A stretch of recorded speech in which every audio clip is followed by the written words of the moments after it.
He is on the mend after surgery and keeping a keen eye on his teammates as BYU gets ready to take on the Arizona Wildcats. He's our good friend Connor Pay. How did the surgery go? What is his anticipated timeline? And more importantly, what does he expect from BYU this Saturday at LaVell Edwards Stadium? We're digging into all that and more ahead on today's show.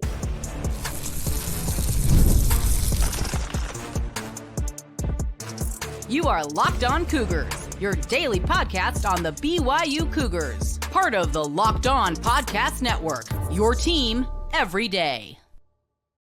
What's up, everybody? I'm Jake Hatch, your host here on Locked On Cougars, resident BYU insider. Thank you for making Locked On Cougars your first view and or listen of the day. And, of course, a big thank you to all of you who are everydayers with us right here on your original daily podcast focused on the BYU Cougars. Today's show is brought to you by our friends over at FanDuel. Get started today with our friends at FanDuel. With your first $5 bet, get $200 in bonus bets, courtesy of your friends at FanDuel. Go to FanDuel.com to get started today. All right, pleased to welcome in now BYU team captain Connor Pay, and he is fresh off having surgery on his now surgically repaired foot. Connor, first off, you come to us from Casa de Pay, it appears. How is everything going for you? How is the foot feeling? Good. Feels fine.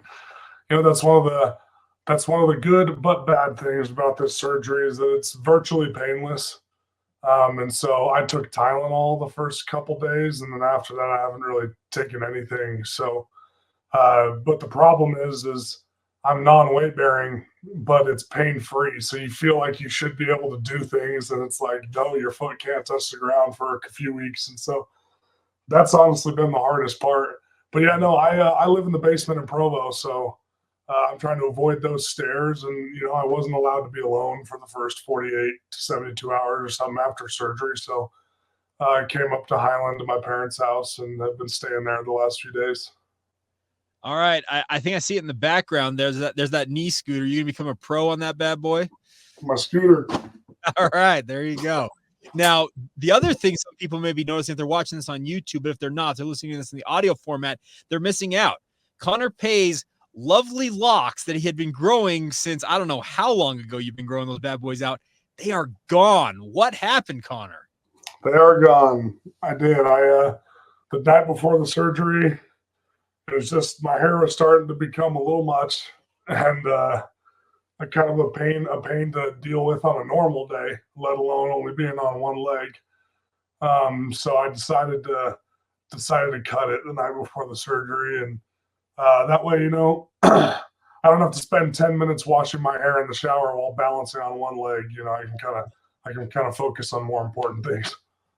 Well, I guess BYU administration will be very happy that it's now in high and tight once again, right? I guess we'll see. All right. Other things I wanted to ask you about, just give us a sense coming out of the surgery. What was the prognosis? Better, worse than they anticipated? Can you give Cougar fans any sense of how things look for you in terms of a timeline potentially? Sure. I mean, the timeline really hasn't changed. The timeline for the Utah game just has become a little more realistic, whereas before the surgeon was like, hey, the Utah game is the goal, but it's fairly optimistic. All right, like a lot of things have to go really well, but the surgery went better than they expected. And the screw seated really well with the bones of my foot and better than they had anticipated. And so he was like, hey, surgery went really well. That 6-week timeline probably looks a little more realistic now just because of how well it's doing. And about a week from now, I'll go in and get the cast cut off and have another set of x-rays, and we'll get another update there to see if it's still progressing that way. And hopefully, you know, we're ahead of schedule, as it sounds like with the what the surgeon said. So I don't know. You can't really. It's kind of hard to tell, but I have these little pictures. It's basically, if you're watching on YouTube, I guess that's basically what they did to my foot. Oh, geez. That is a legitimate screw that is in your foot there, sir. Yeah. So, but the good part is, and it's kind of hard to see on the camera, but the fracture was pretty visible right about here. Okay. And now you can't see it at all. Sweet. So the screw seated really well. And so that was really positive. That was the first, you know, big step in the right direction. So, I have to keep staying off of it and just really letting that bone get a nice grip on that screw and kind of let it calcify a little bit and lay down some new bone right there. And once it's connected right there, it's a lot stronger than it was before. So it's just getting it to that point. Okay. Is that a permanent deal? Does that make sense? Does the screw stay in for good? Yep, for good. It kind of just fuses, calcifies, and becomes part of your bone. It's essentially like putting rebar in concrete. Okay, got it. Okay. Because it's like, it's been, let's see, it's been 8 years since I had the screw put on my right foot when I was in high school, and that one's still in there, still going strong. Never had an ounce of pain or problems with it since the day of the surgery. Okay. You're going to set off metal detectors at some point here, Mr. Bionic Man? I don't know. I can't remember if like at first you do a little bit, but then once it calcifies, it breaks down a little bit and you don't anymore. I don't know. There's something about that. I can't remember. I'll have to ask Dr. Fox. Yeah, fair enough. All right. So we're going to get to a bevy of questions today, obviously, from listeners out there. Locked On Cougars Insider Group, we reserve that right for them to ask those questions. And I've got like 4 or 5 different people asking a similar question. I think Laramie, Kent, Jaden, all asking a similar question here, Connor. How is you now as quote-unquote coach pay? How are you working with guys that are going to fill your role while you are out recovering from this surgery? Well, honestly, that's kind of my role now, and Coach Woods and I sat down again today, and he kind of reiterated what he wanted me to do with them this week, and just extra meetings with them. They'll have our normal meetings with Coach Woods and the rest of the line, but then they're going to meet with me also separately, and obviously I'll be out on the practice field with them, making sure just that they're on their P's and Q's. But the nice thing is, it's they're smart. They're smart, and so it's pretty easy. You just have to kind of point them in the right direction, just because they're a little more inexperienced. And Arizona does a good job of mixing up the fronts in a way that kind of messes with O-line rules. You can tell that they have had a D-line coach or a D coordinator or somebody who has pretty good knowledge of how an O-line operates. Because they do a lot of weird things where they move the front just enough that it would adjust our rules slightly. And so they do some weird things like that we're gonna have to be ready for. And so just a lot of extra time in the film room and really just making sure that we've gone through everything 5, 6, 7, 8 times, so that when they take the field on Saturday, they can just go play fast. They can feel fully confident in their abilities and their preparation. At least that's what I want to help them do. Just go and be 100% confident. Now, a related question real quick from Matthew says this: what is the hardest part about changing your mindset to help the team from a non-performance role now in a support role that you're in for the time being? I think the hardest part is just not being on the field, where it's like, because all my film study, all that stuff, it's all the same. I'm preparing like I'm going to play so that I can share that information with these guys and help prepare them to play. And so the off the field stuff hasn't changed a whole lot. But just like being out at practice, when, you hear the call team, one's up, and it's been my whole career. Like that's when I take the field. And for the first time in my life, really, or my college career, I'm not running out there, and so that's kind of been the hardest part, where it's like, but honestly, it's been pretty easy to like keep myself from feeling sad or sorry for myself, because I'm so stressed out. Like if one of these centers screws something up, exactly where Coach Wood's eyes are going. Not to that person, they're going to me. And so, so I'm over here in the back with my call sheet and my pen, making sure that these guys are dialed in, and so and that's one of the things I did intentionally, or told Coach Woods, man, put me to work. I can't just be sitting on the sidelines sulking. It's a recipe for, a bad mental state. So I was like, just work me to death. And so doing a bunch of extra stuff in the film room, making cut-ups, doing studies for the guys, and just trying to just trying to help the team win the same as I did before. The role is just a little different now. Preparing for your future as an offensive line coach is what you're doing. That's for sure. Maybe at the high school level, not at the college level. All right. Well, we will talk further about some of the questions that you guys have submitted from our Locked On Cougars Insider Group. We'll also talk about what's going on with BYU this week. Nationally ranked, big noon kickoff coming to Provo. We'll delve into all that coming up next right here on Locked On Cougars. Today's show is brought to you by our new friends over at Roy. Now, I'm not talking about Roy, speaking of Roy High School or your buddy Roy who may have grown up with. I'm talking about a new company called Roy. And what it is the Roy Player of the Week. So what it is, the Roy app allows you to directly support your favorite athletes, Cougar fans. Unlike collectives where you make a donation to a general fund, Roy lets you help use a specific athlete that you want to support and donate directly to them. You back the players you care about and in return get exclusive content after the season like personal videos and updates. The best part, it's risk-free, everybody. If the athlete transfers or does not create that content, you get your money back. Think about it. There's no doubt that it's an absolutely easy way to do that. This week, just because we're not going to be able to pick him for the time being, we're going with our guy, Connor Pay. Yeah, you heard that right.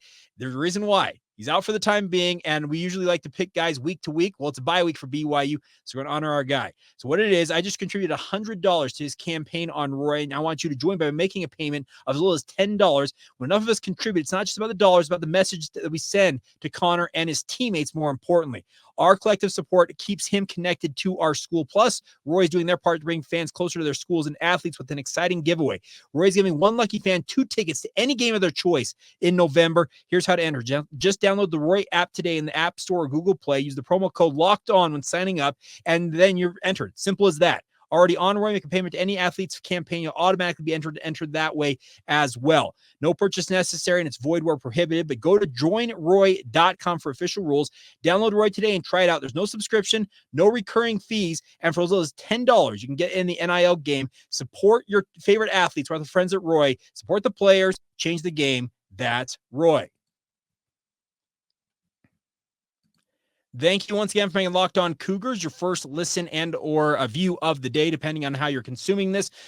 Rolling on here now with BYU team captain Connor Pay. Now, Connor, you probably saw this. I would assume you did. You probably heard about it from your coaches. That big noon kickoff is coming to Provo, Utah. The last time that BYU has had a show of this caliber was 2009 when College Game Day came to town. I know that you guys in 2020 during the pandemic had College Game Day as part of your trip to Coastal Carolina. I actually got roasted about that earlier this week, so I forgot about it when I was talking about it earlier on in the week. But it's a big deal to have them in town. Does it change anything for you? I know that you're not playing in this game, but does it change anything knowing that the national spotlight's coming more and more on BYU? No, not necessarily. I mean, we welcome it. You know, I think one of your dreams as a college football player is to play in the biggest games on the biggest stages.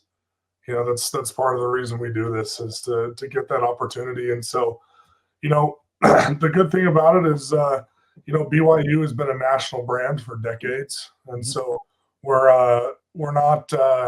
It's not a foreign concept for us to play in front of a lot of people, whether in person or on television. You know, it's pretty cool that the show's coming. They get to experience Provo. We're excited to have them get to experience Lavelle Edwards in person. But you know, the beautiful thing about football is there can be all these things around the game, all this stuff that's happening.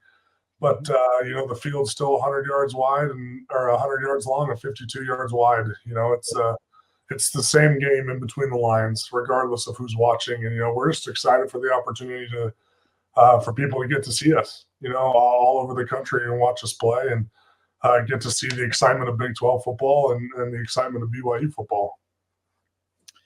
Now, the other part about this is I've had 3 or 4 people in these questions refer to it saying, well, BYU's history when they've had College Game Day and the like in town or having participated in games that College Game Day has been a part of, the record is not great. How do you guys go about, as you mentioned, kind of, I guess, embracing everything that comes with that, but at the same time focusing on the task at hand? That's most importantly winning that football game. Yeah, no, we don't really care for that at all. You know, I think this last week in college football especially kind of proved it, that every week is independent of itself. You know, there's nothing that's happened in the past, whether it was last week, last year, multiple years, that affects how you play this week. It's about your preparation this week. You have to earn the right to play well Monday through Friday. And, because the same thing, we weren't supposed to win last week because it was during the daytime, or some stupid thing like that. Whereas, that stuff has no bearing on actual performance, and it's about how we attack the week. It's about our mindset. We had some days off with the bye, got the body right, and now it's time to snap back into our mode and to earn the right to play well on Saturday. And I thought we did that today. I've mentioned it before that I feel like that's one of this team's strengths, is our ability to do that and to operate each week independent of itself. Like, yes, it's wonderful that we're 5-0, we're playing well, but that doesn't mean jack squat for the game on Saturday. And so, I think that's kind of the mindset that we bring. Is it's about what we do this week to prepare to play well. It's not about anything else. Now, the question that also has been asked, I know that Reagan has asked a similar question. I'll actually use Reagan's question, but there's like 3 or 4 other people who asked a similar question. It says this: has the mindset for BYU changed going into this week with all the national hype, or is it just simply business as usual? Not a thing has changed. Okay. Hey, I like that. I think Cougar fans can respect the fact that you guys are just approaching it like it's any other week. Now, the other thing about this is from Robert. What is the sentiment around the team about being nationally ranked? You're now inside the top 15. I think number 14 in the AP poll, 15th in the coaches poll. Does that have any bearing on you guys? Do you guys care about such things? Obviously you have to care a little bit about it in the sense of it, a lot of it kind of controls your opportunities down the road. And so in that sense, for sure, you want to be highly ranked, give yourself a chance to either win a conference championship or be an at-large bid, to the playoff, So for that, in that aspect, of course, we care about the national ranking, but we don't really care about where we stand, like week to week, how we're moving, blah, blah, blah. We care a lot more about conference standings and our pursuit of a conference championship. That's kind of more where our mindset's at right now. But like I said, if you think too far into that, you'll actually, in emphasizing a conference championship or a national championship, you'll actually kind of depart from what gets you there, in the sense that you got to be where your feet are. And so, it's great that we're nationally ranked. The only people who are surprised by that are people outside of the program. And so this is right where we expected to be. And like I said, we're just focused on, attacking today. How can we win right now? How can we win today? And how can we win tomorrow? Right. And preparing for that game on Saturday. So I think it's double-sided in that sense. I can understand that. Now, Mark Parrish has got a good, follow-up to that, saying this. Simply put, what is the team doing to stay humble amidst all this success? Well, I think a lot of humility is a mindset, in a lot of ways. And, one of the things, like, we got up in our players meeting today, we have one every Monday before we start. And, Tyler Batty and I got up in front of the team and just addressed a few things, about how this is just because we've been successful. This is when we need to double down on the details, not forget about the details. This is when it needs to take even more precedent in our lives, making sure no one's across the line when we shouldn't be. We're all finishing through the line when we should be, that every little detail is on its P's and Q's, because when you lack humility, you start to forget about the details, and you start to think, ooh, like I'm so good and we've played so well, blah, blah, blah. And you forget why you've played so well, right? Like why are we 5-0? It's because of our ability to focus on the details. And then to go through each week, earning the right, understanding that we have no reason to be arrogant right now, none, because 5-0 doesn't mean anything when we line up on the line against Arizona next week. They're not going to care. We don't care. And I think you saw that throughout all of college football this last week, some major upsets. Anything can happen on any given Saturday. And so I think just having that understanding and knowing that, hey, like, just because we're doing well, we have to work even harder now, because every win in college football every week becomes more difficult. And so you have to double down even more on the details and what got you there, the fundamentals, and the work ethic has to improve. You have to practice harder. All those things. And I think the guys received that message really well this week, and just understanding that nothing that we've done before carries any weight on what we're going to do on Saturday. It's a reset, and you have to earn the right to be confident in the game on Saturday. All right, last question in this vein comes from Clint. He says this, and I also Bryce asked a similar question. How does the bye week this year compared to what happened last year? What has the team done to ensure they don't come out flat like they did last year at TCU? I think, to be honest, I think we had bigger issues going on last year than the bye week. Okay. I think that loss had very little to do with the bye week itself and more with some of the issues we had as a team internally. And I think a lot of that has to do with the mindset I've been talking about. The team last year did not have that mindset. And, and so I think it's honestly the same answer. Because that's one of the things that I talked to the team about specifically today is like, look, it's great that you had a chance to rest your body a little bit. We needed that. But sometimes it's easy because you had 3 days off or whatever to relax mentally. And now it's like, no, now we got to snap back into game prep mode. And it's time to fire up and get into our weekly preparation like we've been doing. And that was received very well, and the team was fired up to kind of get back into practice mode. This team loves the grind. They love the process. We're process driven. We're not results driven. We don't just love winning. Well, that's an amazing part of it. We love the process that it takes to win. The individual things that you do day in and day out to make you a winner. And so far this team has done that, and we've got to keep doing that. Because like I said, it's going to get harder and harder as the weeks go on to do that. And so us as leaders got to keep emphasizing it. Got to do it myself individually, lead by example. And I think that's kind of how you take care of that.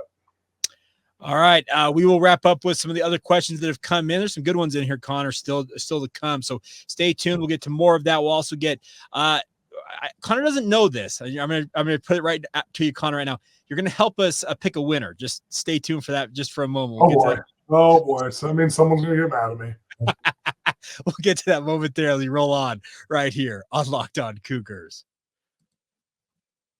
Today's show is brought to you by our friends over at FanDuel. Now, FanDuel is here for you guys. If you want to get into the sports betting world, they got all the options available to you guys. Super easy to use app. You can place bets on literally anything you're interested in, whether it's college football, basketball, NBA, NHL, hockey. Feels like tiddlywinks. No matter what you're into, simply put, our friends at FanDuel have got it for you because they are America's number one sports book, And of course, NFL fans, you can start the season with a big return with our friends at FanDuel. When you get them hunched in the middle of a game you're watching, you can check out the latest stats, view live play-by-play, and so much more on the same page where you place your bets. And more importantly, you'll get started with $200 in bonus bets guaranteed when you place your first $5 bet. That's $200 bonus bets guaranteed with your first $5 bet. Simple as that. Go to FanDuel to get started today. That's FanDuel.com. If you want to take advantage of this offer, it's all courtesy, once again, of your friends over at FanDuel, as they are America's number one sports book. Thank you once again for making Locked On Cougars your first view and or listen of the day. If you have not done so already and you'd like to ask questions to Connor Pay, join the Locked On Cougars Insider Group. It's a really fun way to get all the details of what I got for you guys news-wise when it comes to BYU football sent to you in the form of a text message. Sign up today, 14-day free trial, see if it's the right option for you, and just $5 a month afterwards. Join us today and support the show, as well as getting the inside scoop on all things BYU. All right, final stanza of today's show with our good friend Connor Pay, team captain for the BYU football program. I'm going to start off with this question for you, Connor, and our final stanza. Andy Stalling says this: been praying for you, Connor, and trust me, I've filtered out. It feels like every one of these questions has been prefaced by the fact, Connor, we're praying for you, rooting for you, hope you heal fast. Every one of them. I've got a lot of love for you. I know that you expressed your appreciation for that last week, but he says this: been praying for you, Connor. Cougar Nation loves you and your spirit. But my question is, how is the offensive line looking for Arizona? And do you feel that the right guys have been in the positions to feel like they're confident in being productive without you in the lineup? Yes. I think, I think that's one area where the bye week was very helpful.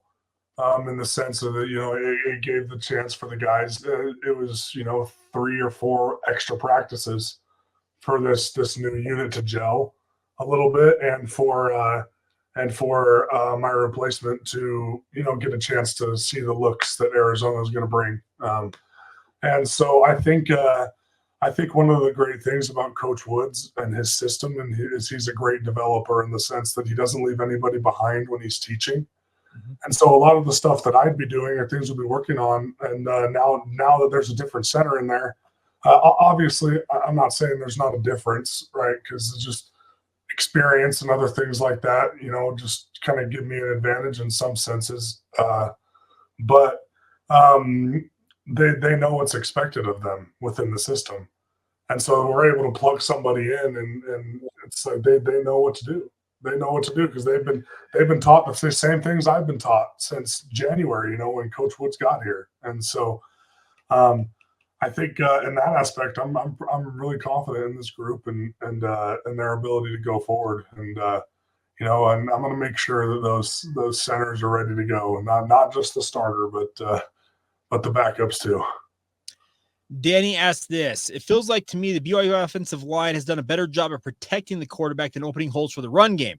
Is that just inexperience of the running backs, or are you, speaking of you, Connor Pay, are they just better at protecting the quarterback than opening holes for running backs at this point?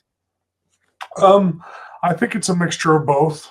Because obviously the same way an offensive line gels a little bit, an offensive line and his running back and their running back gels a little bit too. So we kind of have had a lot of turnover, which puts more of, the burden on us, honestly, to play better, and I think obviously the run game hasn't been bad, but it hasn't been great either.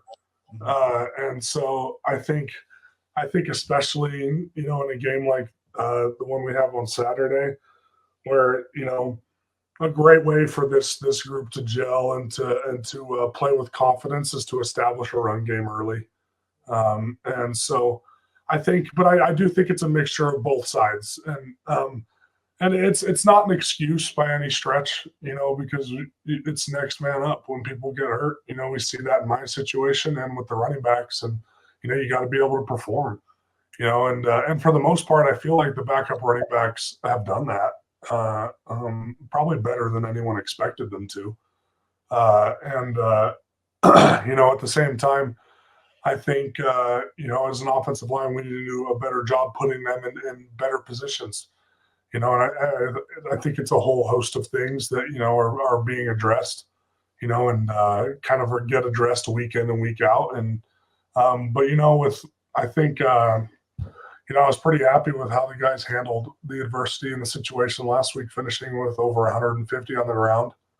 Against a Dave Aranda defense, those are good running numbers, and so I think that's something we can build off of, because once Coach Aranda kind of realized I was out of the game, he started to do some pretty crazy stuff to try to throw Sonny off, and I think for the most part he handled it really well for being thrown into the fire like that, and so.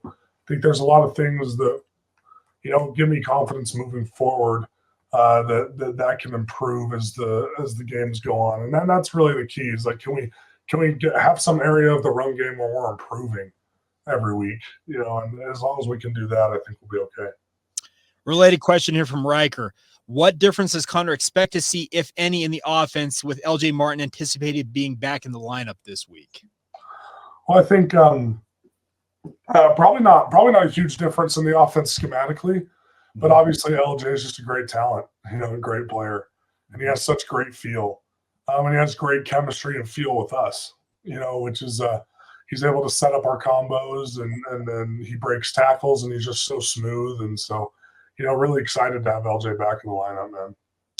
All right, 3 more quick ones. I've got like 30 of these I could still get to, Connor, but we're running quickly out of time. So I'm going to ask you to short answer on all 3 of these. So number 1 comes from Weston. Ask Connor which actor will play him when someone makes a movie of this year's BYU football team season. Repeat that. Which actor will play you in a movie about this year's BYU football season when it's made? Oh, geez. They asked me this question at media day. Who did you go with on that? I think. Or no, they either asked me what actor would play me or if they're like actors that people said I looked like. Okay. And I think I said all the fat ones to them. But all right. Probably, I don't know, Chris Farley if he was still alive. Okay. I could see that. Chris Farley, Kevin James. Yeah, I don't know. Kevin James, pick any brown-haired overweight dude you want. You'll probably get pretty close. All right. I can respect that. Next one comes from Nick. What center in the NFL does Connor mirror his game off of? There's a few. The center I've studied the most is Jason Kelsey, probably. But our body types are so different and things like that. I kind of more just study like how he sets up his blocks and things like that, because anatomically we're very different. And so I don't know if I can necessarily do some of the things that he does and vice versa, and also he's the greatest center of all time. So, it's not exactly, good for your mental health to try to be like him all the time. But I think Josh Myers from the Packers is someone that when I watch him play, I see myself a lot. And so I've studied him quite a bit too. He came from Ohio State. I think he's in his 4th or 5th year at the Packers now. All right. Final one. Like I said, I've got, let's see, conservatively 20 more of these, but we'll hold on to some of them for next week. But obviously there'll be more that are submitted next week. Last one here comes from Jeff. It kind of ends us where we started here, Connor. Jeff asked this, two-parter. What is the most annoying and also what is the best part about being injured? Most annoying, easily not being on the field. Okay. That's worse than like having to be on a scooter or having to hop on one leg everywhere.